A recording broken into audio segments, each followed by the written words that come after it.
استغفروا ربكم ثم توبوا إليه. Seek the forgiveness of Allah and then turn to Him. So don't just make it every day you commit the same sin and you say astaghfirullah, oh Allah forgive me, and so on. Next day back into the same sin. What's the difference between istighfar and tawbah? They say make tawbah and someone says make istighfar in English, right? There's no word to translate. Istighfar is to seek the forgiveness of Allah. Tawbah is to return to the path of Allah long term. That's what it is.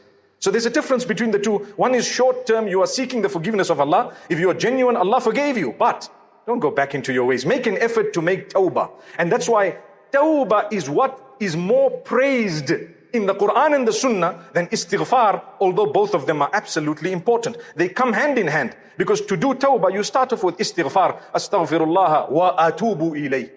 I seek the forgiveness of Allah and I return to the way of Allah. That's what it is. So we do istighfar and we do tawbah.